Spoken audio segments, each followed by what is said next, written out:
नमस्कार दोस्तों।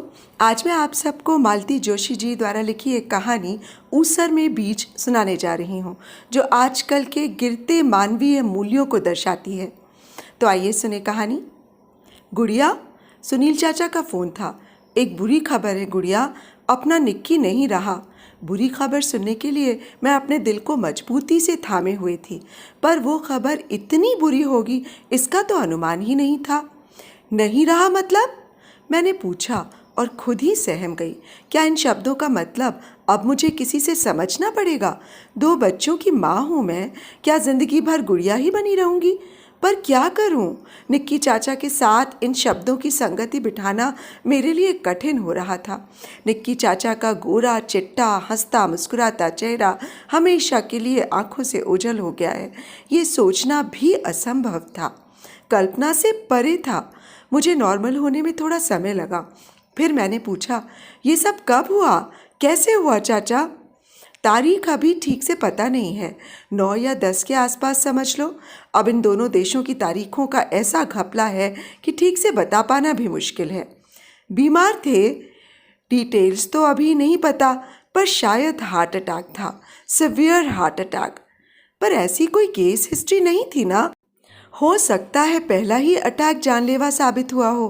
पर एक बात अच्छी ये हुई कि उसने बेहोश होने से पहले एम्बुलेंस को फ़ोन कर दिया था, नहीं तो किसी को पता ही न चलता और लाश कमरे में पड़ी सड़ती रहती। लाश? 6 फीट लंबे चौड़े निक्की चाचा एकदम लाश में तब्दील हो गए। उफ! अब? मैंने पूछा। अब क्या, बॉडी मॉर्ग में पड़ी है? मैंने बॉडी शब्द को भरसक मन से निकालते हुए कहा। मेरा मतलब था, अब आगे क्या विचार है? देखते हैं, सुशील से कहा तो है, कह रहा था कुछ इंतज़ाम करेगा। पीछे से चाची भुनभुना रही थी। हमने तो कितनी बार कहा था राहुल को साथ लेते जाओ, वहीं इसका भी कुछ ठिकाना कर देना, पर नहीं माने। आज लड़का साथ में होता तो आखिरी वक्त में पानी पिलाने वाला तो कोई होता। अब चुप भी करो, जब देखो एक ही बात को लेकर बैठ जाती हो। तुम्हारे उस नालायक बेटे को मेरे सिवाय कोई नहीं झेल सकता, याद रखो। मैं डर गई कि अब अगर इन दोनों की जुगलबंदी शुरू हो गई तो मुझे तो ये लोग भूल ही जाएंगे। गनीमत थी कि चाचा को ये याद था कि मैं फ़ोन के उस पार हूँ। बोले, जो कुछ भी होगा तुम्हें खबर कर दूंगा गुड़िया। चाचा, आपको खबर किसने दी? उसके दोस्त ने, वही मॉन्ट्रियल में रहता है। उसे भी अस्पताल वालों ने खबर की थी।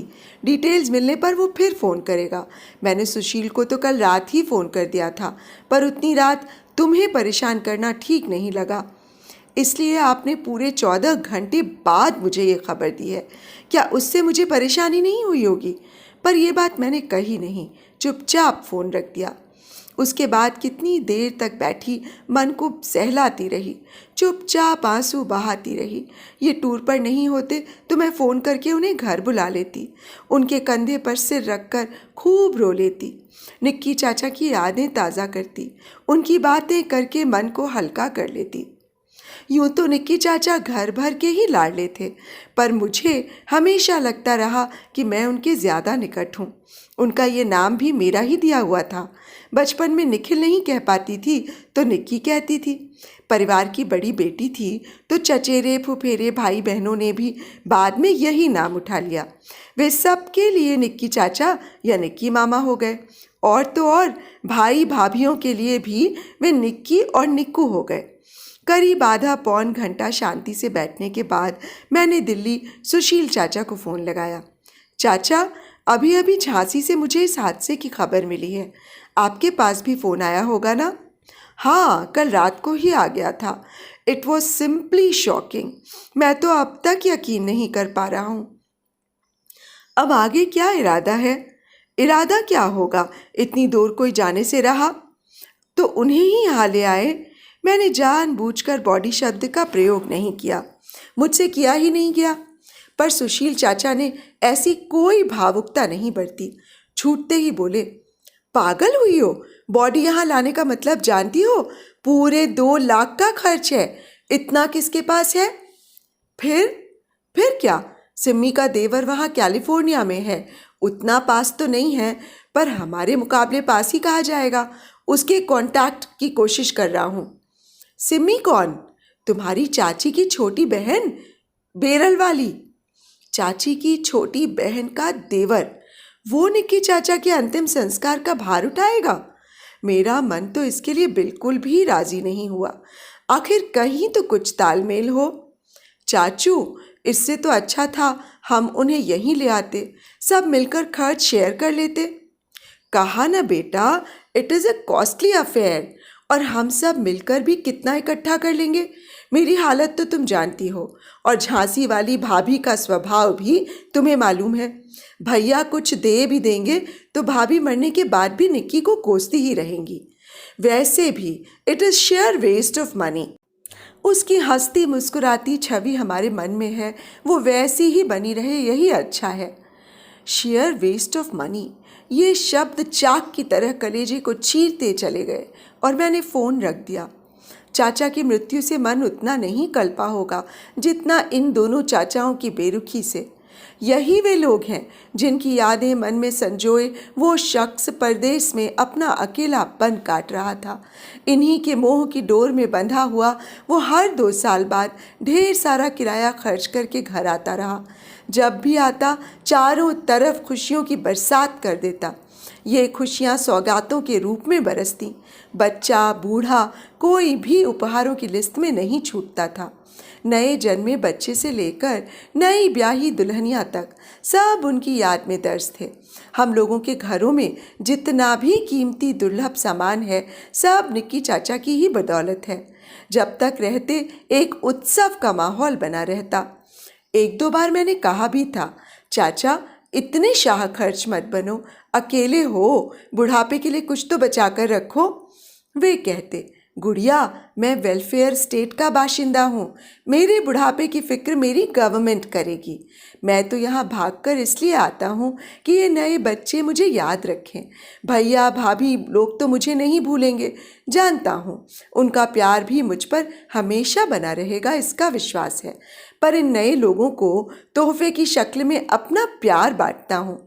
इसी बहाने ये लोग मुझे प्यार करेंगे, मुझे याद रखेंगे, मेरा इंतज़ार करेंगे।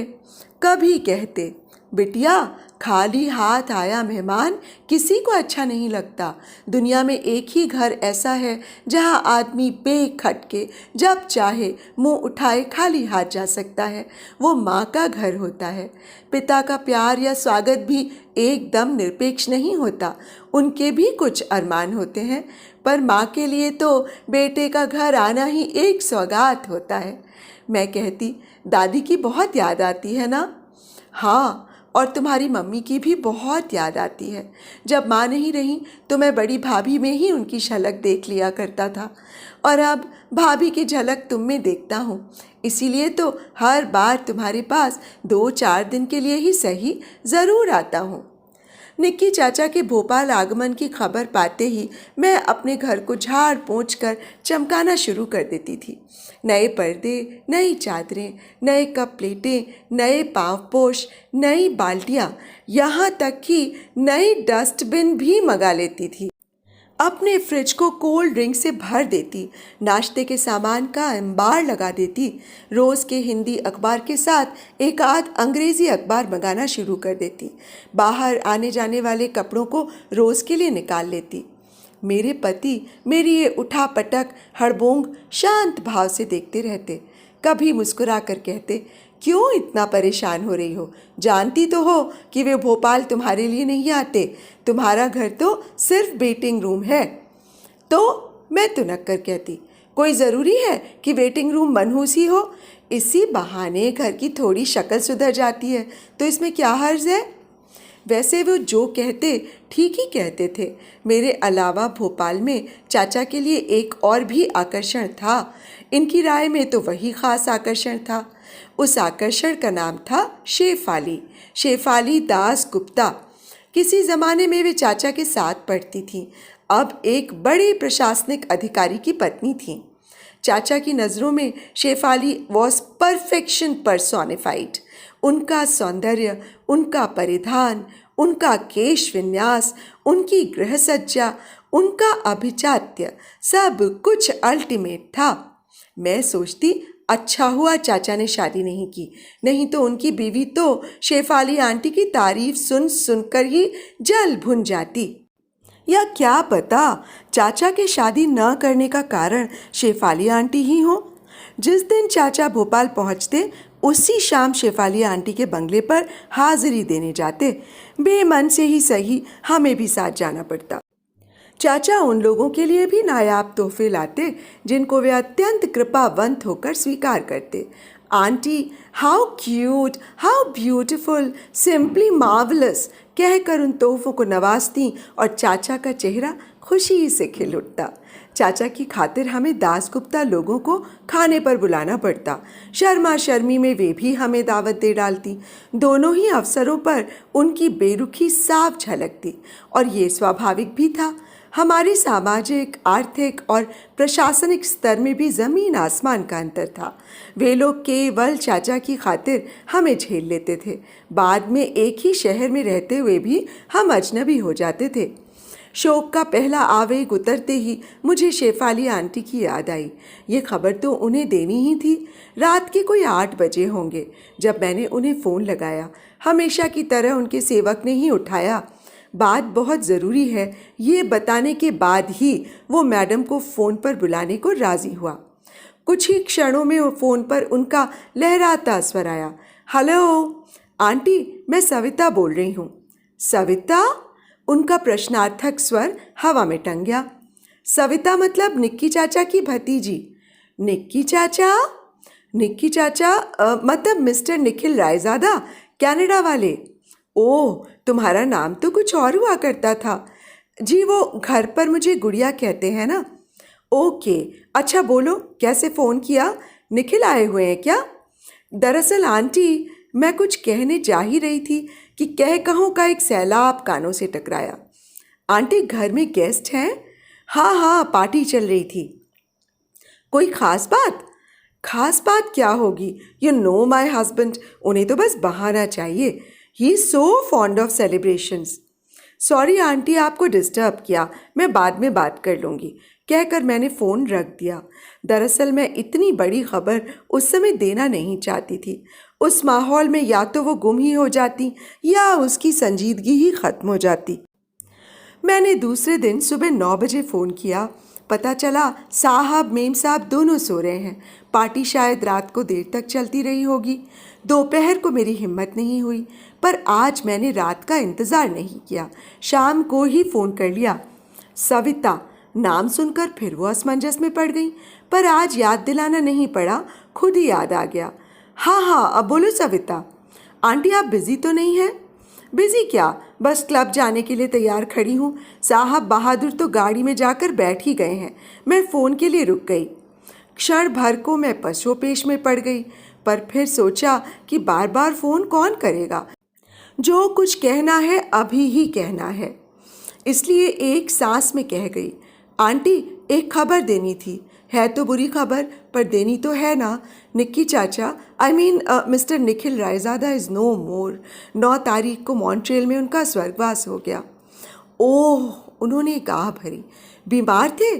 जी नहीं, हार्ट अटैक था, मैसिव हार्ट अटैक। ओह, उन्होंने फिर एक आह भरी। And he was all alone there, so sad. फिर उन्होंने पीछे मुड़कर किसी से कहा, साहब से कहो आ रही हूँ। फिर मुझसे बोली, सविता हम लोग फिर बात करेंगे, चलेगा? साहब बहादुर गाड़ी में जाकर बैठ गए हैं और हॉर्न पर हॉर्न दिए जा रहे हैं। He is so impatient you know. अच्छा, convey my heartfelt sorry to your family. Okay, see you. मैंने कहना चाहा कि आंटी, क्या एक दिन निक्की चाचा के सम्मान में आप अपना क्लब जाना स्थगित नहीं कर सकती? इतना तो उनका हक बनता है। पर नहीं कह सकी, क्योंकि उस तरफ से फ़ोन रखा जा चुका था और मैं जानती थी कि इस नंबर पर अब मेरी कभी बात नहीं होगी। रिसीवर यथास्थान पर रखते हुए मैं कह रही थी, चाचू, सारी जिंदगी तुम प्यार की फसल उगाने का प्रयास करते रहे, पर लगता है सारे बीज तुमने ऊसर में ही छितरा दिए थे। एक भी तो अंकुर नहीं फूटा उसमें से। चाचा की मृत्यु से भी ज्यादा हृदय विदारक ये सत्य था। तो अभी आप सुन रहे थे मालती जोशी जी द्वारा लिखी एक कहानी ऊसर में बीज।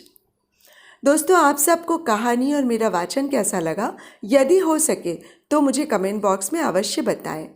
और यदि आपने मेरे इस चैनल आइए सुने कहानी को अभी तक सब्सक्राइब नहीं किया है तो प्लीज़ इसे सब्सक्राइब भी कर लीजिए। और हाँ, इसका बेल आइकन ज़रूर दबा लीजिएगा, जिससे कि आपको आगे आने वाली कहानियों की नोटिफिकेशंस मिलती रहे। और हाँ, यदि हो सके तो मेरी कहानियों को लाइक और अपने दोस्तों के साथ शेयर भी कर लीजिएगा। तो अब मुझे इजाज़त दीजिए। नमस्कार।